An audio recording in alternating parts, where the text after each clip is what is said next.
আজ আমরা আলোচনা করব এসি বাইং গাইড। এসি কিভাবে কিনবো আমরা।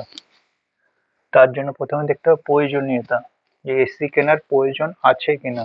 এমন নয় যে পাশের বাড়ি এসি কিনেছে বলে আমরাও এসি কিনবো, এমন নয়। প্রয়োজন হলে তবেই আমরা এসি কিনবো, ঠিক আছে। প্রয়োজন আছে কিনা এটা আমরা দেখে নেবো আছে কিনা। তারপর দেখতে হবে কি বাজেট। একটা এসি কিনতে গেলে অ্যাপ্রক্স 30,000, 30 থেকে 50,000 এরকম খরচ হবে অ্যাপ্রক্স। টন হিসাবে এটা 1 টন থেকে 2 টন 30 থেকে 50,000 এরকম খরচ পড়বে। সেই বাজেটটাও আমাদের দেখতে হবে। এরপর দেখো কি ওয়েদার। এসি কি করে ওয়েদারকে কমফোর্ট ফিল করে।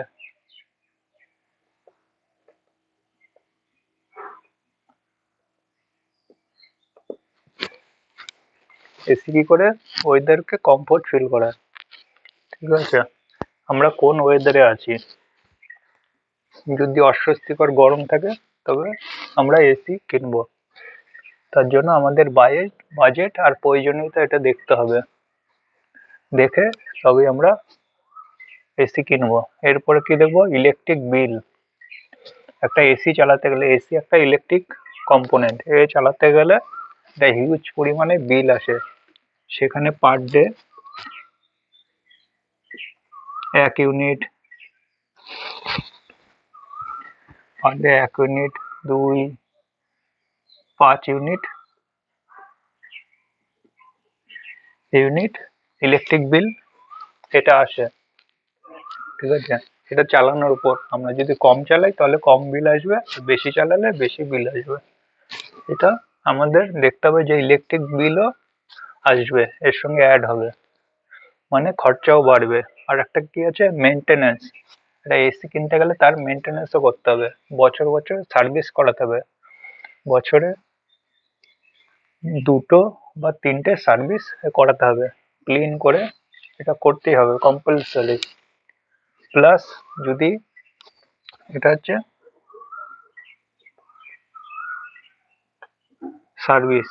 সার্ভিসে করাতেই হবে। এরপরে কি আছে, ইলেকট্রিক কম্পোনেন্ট খারাপ হয়ে গেলে সেগুলো রিপেয়ার করতে হবে বা রিপ্লেস করতে হবে। সেগুলোর খরচাও আমাদের চিন্তা করে তবেই আমরা এসি কিনবো, আদারওয়াইজ আমরা এসি নেব না।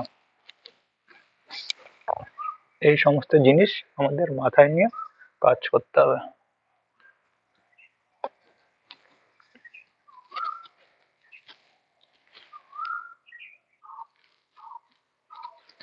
তাই এসি কিনতে গেলে প্রথমে এই পয়েন্টগুলো আমাদের দেখে নিতে হবে। প্রথমে দেখতে হবে টাইপ, কি কি টাইপের এসি আছে। এসি আছে প্রথমে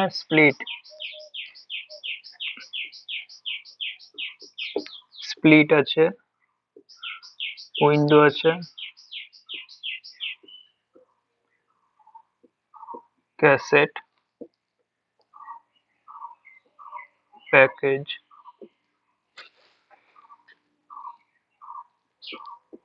চিলার, এই টাইপের এসি আছে।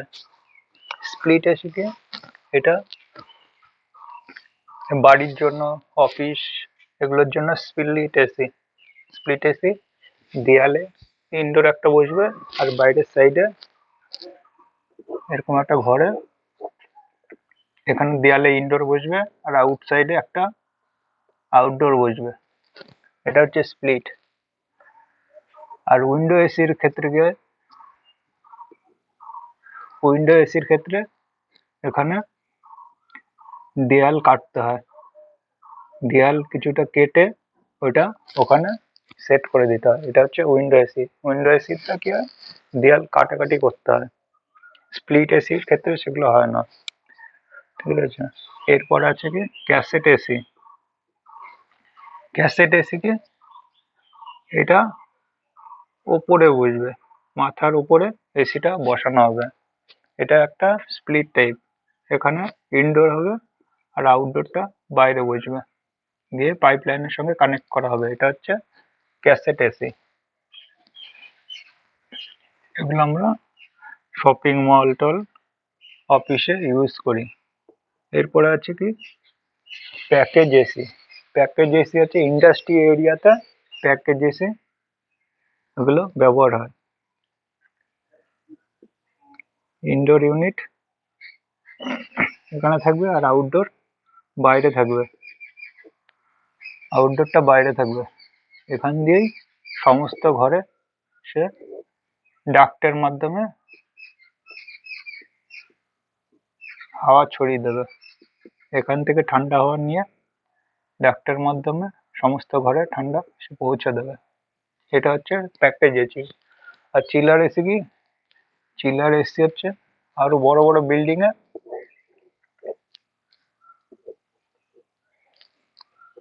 এটা হচ্ছে ইনডোর ইউনিট। ইনডোর ইউনিট আর এই ছাদে বা আউটসাইডে এটা হচ্ছে আউটডোর ইউনিট। এখান থেকে সমস্ত পুরো বিল্ডিং এ সে ঠান্ডা করবে।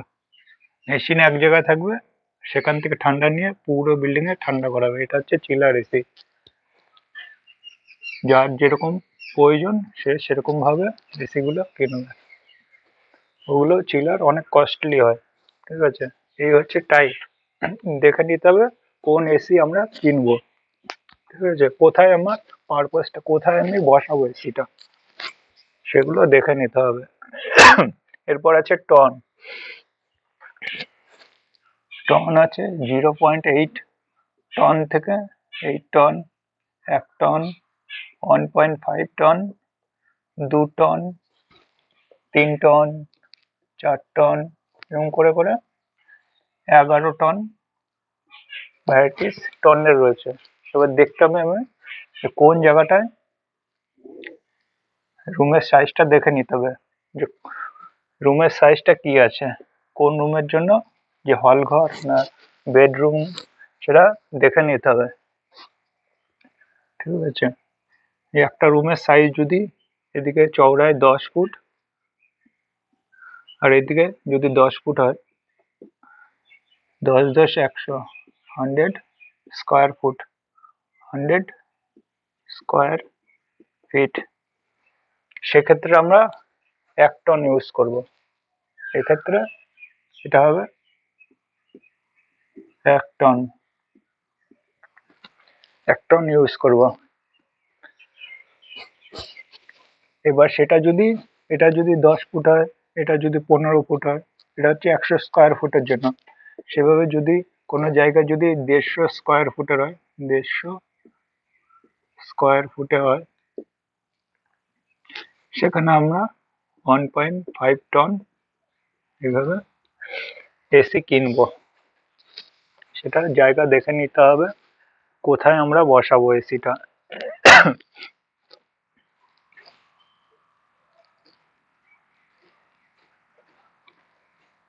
এটা হলো বেসিক হিসাব। এরপরে কি আছে, হিট লোড। যে ঘরটা কোথায় আছে, যদি নিচের ঘর হয় এই সাইজে হয়ে যাবে 100 স্কোয়ার ফুটে, 100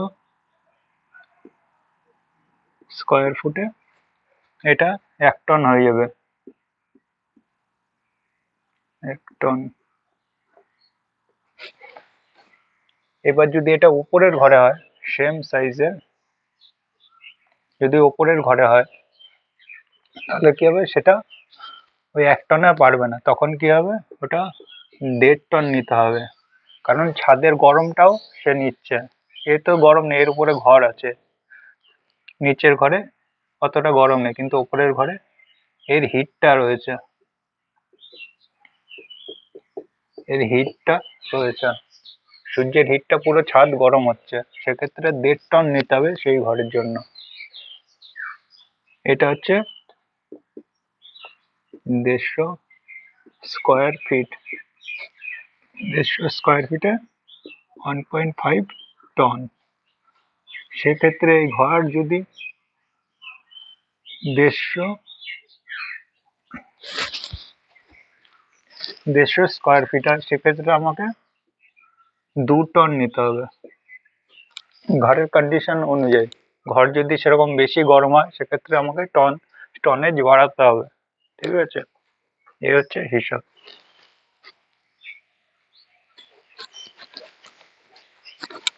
এরপর আছে রেটিং। রেটিং এ কি আছে? স্টার রেটিং আছে,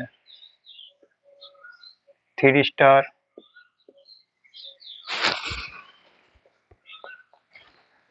3 স্টার আছে, 5 স্টার আছে মেশিন।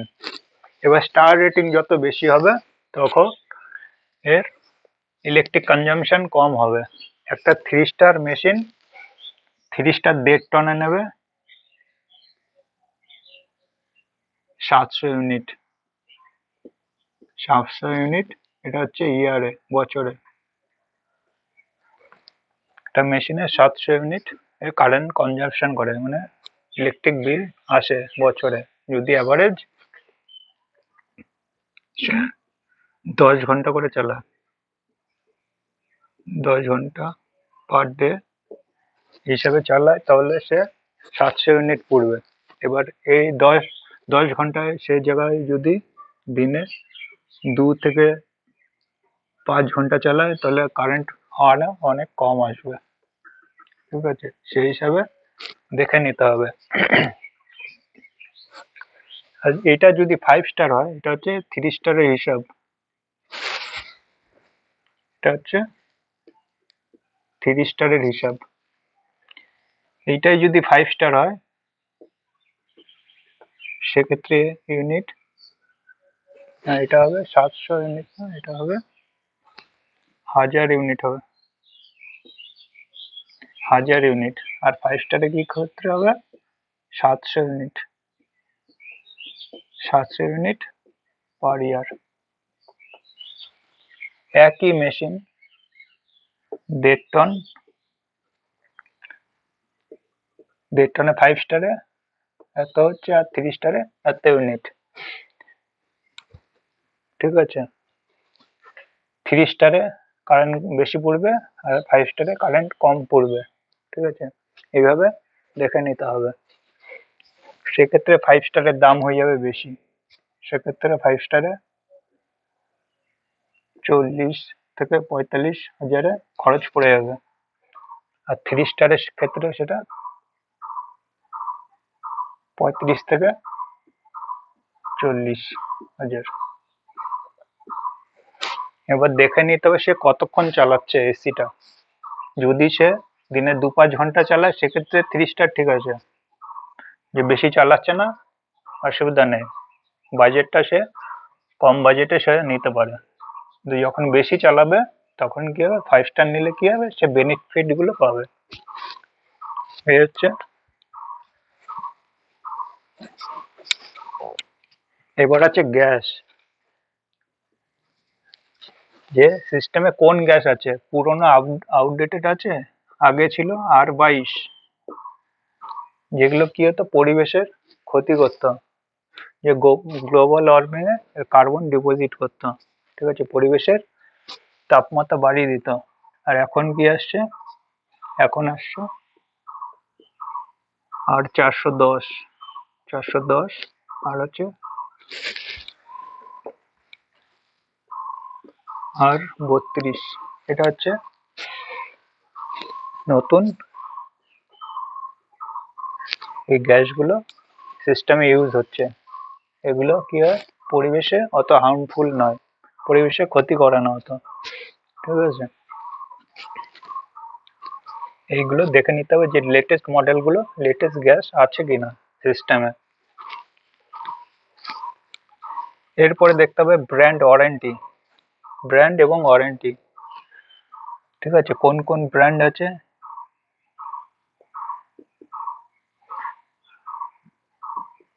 ডাইকিন, ডাইকিন আছে,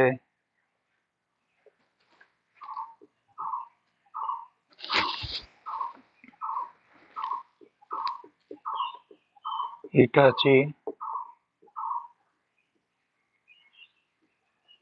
কেরিয়ার, ভোল্টাস, কোম্পানিগুলো আছে। এগুলো দেখে নিতে হবে। ডাইকিন, হিটাচি, কেরিয়ার, ভোল্টাস, আরো অনেক কোম্পানি আছে। ঠিক আছে, সেগুলো দেখে নিতে হবে কোন ব্র্যান্ডের আমরা নেব। ঠিক আছে, কোনটার সার্ভিস আমাদের লোকালে ভালো দিচ্ছে, কোন কোম্পানির সার্ভিস ভালো দিচ্ছে সেটা দেখে নিতে হবে। ঠিক আছে, এরপরে আছে ওয়ারেন্টি। ওয়ারেন্টি কি দিচ্ছে? ওয়ারেন্টি আছে, এর পিসিবি আছে, পিসিবি আছে,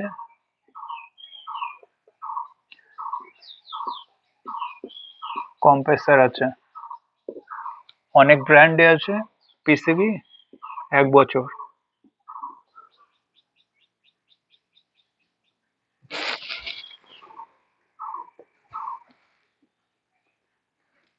এক বছর দেয়, কেউ আবার 5 বছর দেয়।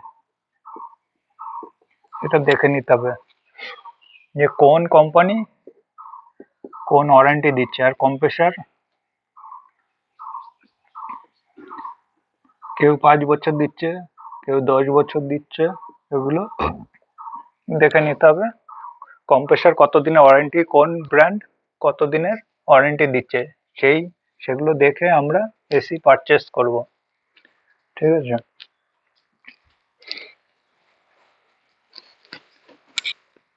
এরপরে আছে কয়েল টাইপ।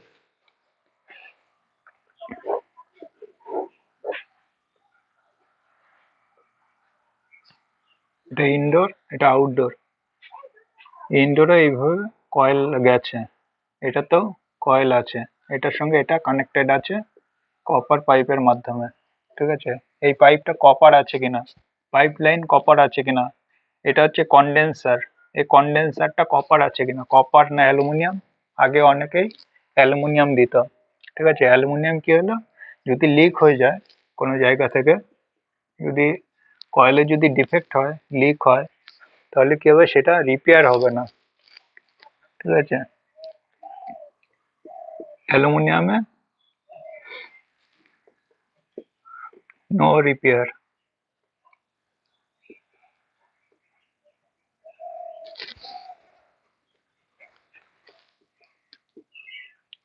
অ্যালুমিনিয়ামে রিপেয়ার হবে না। কপারে কি হয়, কপারে সেটা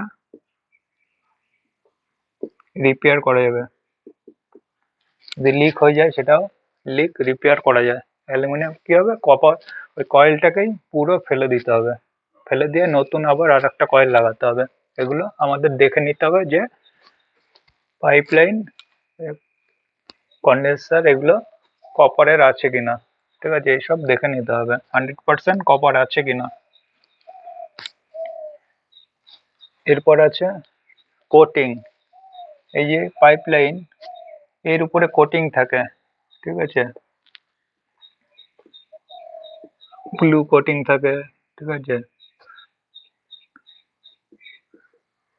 গোল্ডেন কোটিং থাকে, তাহলে কি হয়, জিনিসটা রাস্টিং পড়ে না। ঠিক আছে, এটা দেখে নিতে হবে কোটিংটা আছে কিনা, তাহলে কি হবে, 2 দিন পরে সেটা রাস্ট খেয়ে খেয়ে ওটা নষ্ট হয়ে যাবে। এটা দেখতে হবে এই কন্ডেন্সার, এটার ইভাপোরেটর, কুলিং কয়েলের কোটিং গুলো আছে কিনা সেগুলো দেখে নিতে হবে। কোটিং থাকলে কি হবে, সেটা অনেকদিন লং লাস্টিং করবে। এরপর দেখতে হবে প্রাইস এবং বাজেট। ঠিক আছে, একটা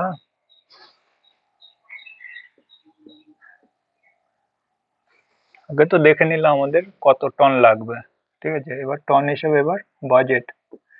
তো টন আমাদের ফিক্স যে 1.5 টন আমাদের লাগবে।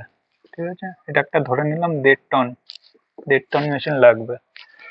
ঠিক আছে, 1.5 টনে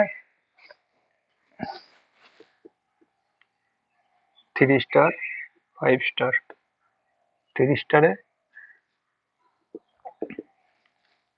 এটা হবে 35 থেকে 40 হাজার,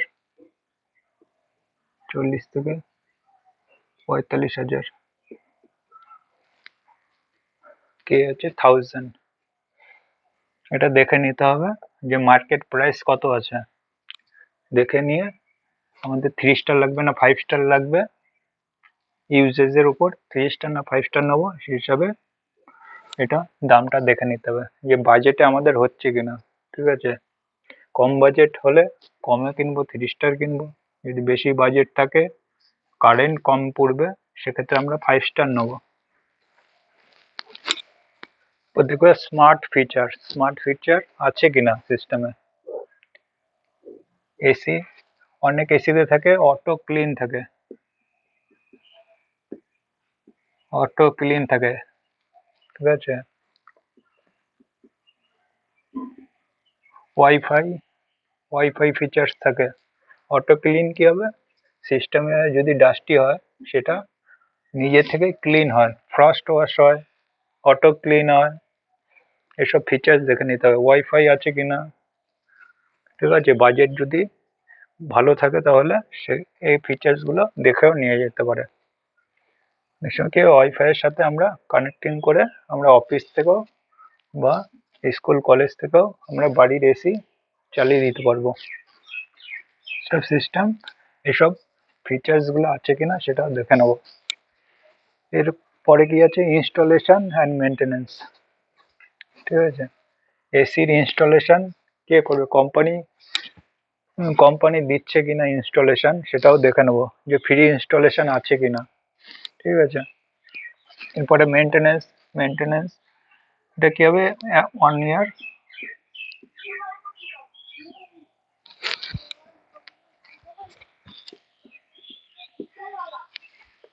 ব্যাকআপ, 1 ইয়ার ব্যাকআপ দিচ্ছে কিনা, 1 ইয়ারের ব্যাকআপে 3টে সার্ভিস গুলো দিচ্ছে কিনা, বা কোনো ফল্ট হলে 1 বছর ওটা কোম্পানি দেখে দিচ্ছে কিনা, ঠিক আছে।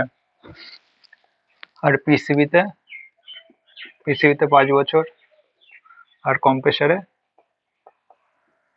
10 বছর। এগুলো সব ওয়ারেন্টি গ্যারেন্টি দিচ্ছে কিনা এগুলো দেখে নেবো, কোন কোম্পানি কি দিচ্ছে সেসব দেখে আমরা কিনবো এসি। এরপরে কি আছে, পারচেস কোথার থেকে কিনবো আমরা, ঠিক আছে। একটা আছে অনলাইন,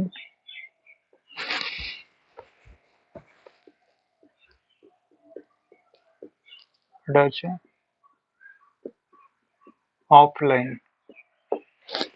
অনলাইনে সেম জিনিস, ঠিক আছে, কমে পাচ্ছি কিনা সেটাও দেখে নিতে হবে।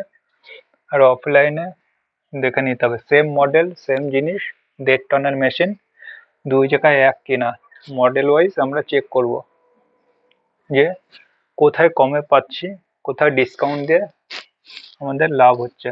এটা হচ্ছে অনলাইনে। আর অফলাইনে কি, যে কোনো ডিফেক্ট হলে সেটা আমরা ব্যাক সাপোর্ট পাবো দোকানের। অনলাইনে আমরা রিটার্ন দিতে পারবো, অনেক সময় স্ক্যামও হয়, সেগুলো আমরা দেখে নিয়ে চিন্তা করে আমরা কিনবো। অফলাইনে কি হবে, দোকানে গিয়ে মালটা ডিফেক্ট হলো, গিয়ে বলতে পারলাম যে হ্যাঁ এটা ডিফেক্ট আছে, ওরা নিয়ে চলে গেল, অন্য আর একটা মেশিন দিয়ে গেল সেগুলো। বা ভবিষ্যতে যদি কোনো প্রবলেম হয় তাহলে সেই দোকানে বলতে পারবো যে এরকম প্রবলেম হচ্ছে বা সার্ভিস করাতে হবে কিছু, সেগুলো আমরা অফলাইন দোকান থেকে আমরা বলতে পারবো। অনলাইনে কি কিনে নিলাম হয়ে গেল, তারপরে সেটা ডাইরেক্ট কোম্পানির ঘরে ফোন করে ওটা আমাদের নিতে হবে, ঠিক আছে। এই জিনিসগুলো আমরা দেখে নিয়ে, এটা আমরা দেখবো এসি কেনার আগে, এই যে ব্যাপারগুলো আমরা দেখে নিয়ে তবেই আমরা এসি কিনবো।